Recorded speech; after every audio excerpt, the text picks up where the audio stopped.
வணக்கம். ஒரு அரசாங்கத்தோட முடிவு, ஆனா அதை எதிர்க்கிறது யாருன்னு பார்த்தா, அதோட சொந்த ஆதரவாளர்களே. இது எப்படி சாத்தியம்? ரஷ்யா, டெலகிராம் மேல கொண்டு வர கட்டுப்பாடு, எப்படி அவங்களோட ராணுவத்துக்கே ஒரு பெரிய சிக்கலா மாறுது? வாங்க, இத பத்தி தான் இன்னைக்கு விரிவா பார்க்க போறோம். இந்த வார்த்தைகளை கொஞ்சம் கவனிங்க. இத சொன்னது யாரு தெரியுமா? ஏதோ ஒரு எதிராளி இல்ல, போர் முனையில நிக்கிற ஒரு ரஷ்ய ராணுவ வீரர். யோசிச்சு பாருங்க, ஒரு அரசாங்கத்தோட முடிவை அதோட சொந்த சிப்பாயே கேள்வி கேட்கிறாருன்னா, அங்க ஏதோ ரொம்ப பெரிய பிரச்சனை இருக்குன்னு தானே அர்த்தம். அப்போ கேள்வி இதுதான். எப்படி ரஷ்யாவோட சொந்த வீரர்களும் போருக்கு ஆதரவு கொடுக்கறவங்களும் கிரெம்ளினே எதிர்க்கிறாங்க? ஒரு சாதாரண மெசேஜிங் ஆப் எப்படி ஒரு அரசாங்கத்துக்கும் அதோட ராணுவ விசுவாசிகளுக்கும் நடுவுல இப்படி ஒரு விரிசலை உண்டாக்குது? வாங்க இந்த மர்மத்தை விளக்கலாம். சரி, இந்த பிரச்சனையோட மையத்துக்கு போறதுக்கு முன்னாடி முதல்ல டெலகிராம்னா என்ன, ரஷ்யாவுல அதுக்கு ஏன் இவ்ளோ முக்கியத்துவம்னு பாத்துரலாம். 6 கோடி, யோசிச்சு பாருங்க, 6 கோடி மக்கள். இதுதான் ரஷ்யாவுல ஒவ்வொரு நாளும் டெலகிராம் பயன்படுத்துறவங்களோட எண்ணிக்கை. இது ஏதோ சின்ன நம்பர் இல்ல, ஒரு நாட்டோட கணிசமான மக்கள் தொகையே இந்த ஒரு ஆப்பை நம்பி இருக்கு. அப்போ டெலகிராம்னா சும்மா நண்பர்கள் கூட பேசுற ஒரு வாட்ஸ்அப் மாதிரி ஆப்பான்னு நீங்க நினைக்கலாம். ஆனா அங்கதான் விஷயமே இருக்கு. அது வெறும் மெசேஜிங் ஆப் கிடையாது. ரஷ்யாவுல அது ஒரு டிஜிட்டல் பொது இடம் மாதிரி.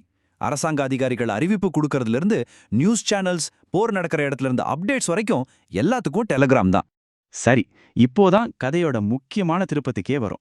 அரசாங்கம் எந்த ஆப்பை முடக்கணும்னு நினைக்குதோ அதே ஆப்பை தான் அவங்களோட ராணுவமே போர்க்காலத்துல உயிர்நாடியா பயன்படுத்திட்டு இருக்கு. நம்ப முடியுதா? அவங்க எதுக்கெல்லாம் டெலிகிராம் யூஸ் பண்றாங்கன்னு பாருங்க. சும்மா பேச்சுக்கு இல்ல, முக்கியமான விஷயங்களுக்கு. ஆயுதங்கள் எங்க அனுப்பணும், ராணுவ வீரர்களுக்கு என்ன தேவை, அடுத்த தாக்குதல் எங்க நடத்தலான்னு முக்கியமான தகவல்களை ஷேர் பண்றதுக்கு. இப்படி பல விஷயங்களுக்கு டெலிகிராம் தான் ஒரே வழி. சொல்லப்போனா இது அவங்களோட கம்யூனிகேஷன் முதுகெலும்பே மாறி ஆயிடுச்சு. இந்த எச்சரிக்கையை பாருங்க. இத சொல்றது யாரு தெரியுமா? கிரெம்ளினுக்கு எதிரானவங்க இல்ல, அவங்களுக்கு சப்போர்ட் பண்ற ஒரு சேனலே தான். அவங்க என்ன சொல்றாங்கன்னா, நீங்க டெலகிராம முடக்குனீங்கன்னா நம்ம மேல வர ட்ரோன் தாக்குதல்களை கூட நம்மால சரியா தடுக்க முடியாதுன்னு சொல்றாங்க. யோசிச்சு பாருங்க, இது எவ்வளோ பெரிய விஷயம். இது வெறும் ராணுவத்தோட பிரச்சனை மட்டும் இல்ல, சாதாரண மக்களோட உயிருக்கும் ஆபத்து. உதாரணத்துக்கு, பார்டர்ல இருக்க ஊர்கள்ல திடீர்னு ஒரு தாக்குதல் நடக்க போதுன்னா அந்த எச்சரிக்கைய டெலகிராம் மூலமா தான் உடனே மக்களுக்கு அனுப்புறாங்க. இப்போ அதையே ஸ்லோ பண்ணிட்டா என்ன ஆகும்? அந்த எச்சரிக்கை போய் சேர்றதுக்குள்ள பெரிய அசம்பாவிதம் நடந்துடலாம் இல்லையா? சரி, இவ்ளோ பிரச்சனைகள் வரும்னு தெரிஞ்சும் ரஷ்ய அரசாங்கம் ஏன் இப்படி ஒரு முடிவு எடுக்குது? தனக்கு தானே ஏன் குழி பறிச்சுக்குது? இதுக்கு பின்னாடி ஒரு பெரிய திட்டம் இருக்கு. இங்க பாருங்க, இந்த ஒப்பீடு எல்லாத்தையும் தெளிவா காட்டுது. ஒரு பக்கம் கிரெம்ளினோட ஆசை என்னன்னா, இன்டர்நெட் முழுக்க அவங்க கண்ட்ரோல்ல இருக்கணும், எந்த வெளிநாட்டு ஆப்பும் இருக்கக்கூடாது. ஆனா அதை செய்ய போனா என்ன நடக்குது? அவங்க ராணுவத்தோட தகவல் தொடர்பே துண்டிக்கப்படுது. பொதுமக்களுக்கு அவசர எச்சரிக்கை கொடுக்க முடியல. கிட்டத்தட்ட 6 கோடி பேரோட அன்றாட வாழ்க்கையே பாதிக்கப்படுது. இப்போ கதை இன்னும் சுவாரஸ்யமா மாறுது. இது வெறும் ஒரு கொள்கை பிரச்சனை இல்ல, இது ரஷ்ய அரசாங்கத்துக்கும் டெலிகிராமோட ஃபவுண்டருக்கும் நடுவுல நடக்கிற ஒரு நேரடி மோதல். அரசாங்கம் தரப்புல இருந்து என்ன காரணம் சொல்றாங்க? டெலகிராம் எங்களோட ரூல்ஸை ஃபாலோ பண்ணல, அதனால தான் அவங்க சர்வீஸை ஸ்லோ பண்றோம்னு சொல்றாங்க. ஆனா டெலிகிராம் ஃபவுண்டர் பாவெல் த்ரோவ் இதுக்கு என்ன சொல்றாரு தெரியுமா? மக்களோட சுதந்திரத்தை கட்டுப்படுத்துறது தப்பு.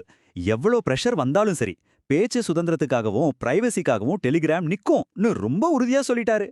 அவர் தன்னோட சொந்த நாட்டு அரசாங்கத்துக்கே வளைஞ்சு கொடுக்க மாட்டேன்னு சொல்றது இந்த பிரச்சனையை இன்னும் பெருசாக்குது. அப்போ கடைசியா நம்ம முன்னாடி நிக்கிற கேள்வி இதுதான்: ஒரு நவீன காலத்து போர்ல எது ரொம்ப ஆபத்தானது? சுதந்திரமா பரவுற தகவல்களா, இல்ல பேசவே முடியாத மௌனமா இருக்கிற ஒரு ராணுவமா? இந்த ரெண்டுல எதை தேர்ந்தெடுக்கிறதுன்னு தெரியாம ரஷ்யா ஒரு பெரிய இக்கட்ல மாட்டி நிக்குது. இந்த அலசல் உங்களுக்கு பிடிச்சிருக்கும்னு நம்புறேன். இது மாதிரி உலகத்துல நடக்கிற முக்கியமான ஆனா நாம கவனிக்க தவற விஷயங்களை பத்தி தெரிஞ்சுக்க மறக்காம நம்ம சேனலை ஃபாலோ பண்ணுங்க, சப்ஸ்கிரைப் பண்ணுங்க. அடுத்த ஒரு சுவாரஸ்யமான விஷயத்தோட உங்களை சந்திக்கிறேன்.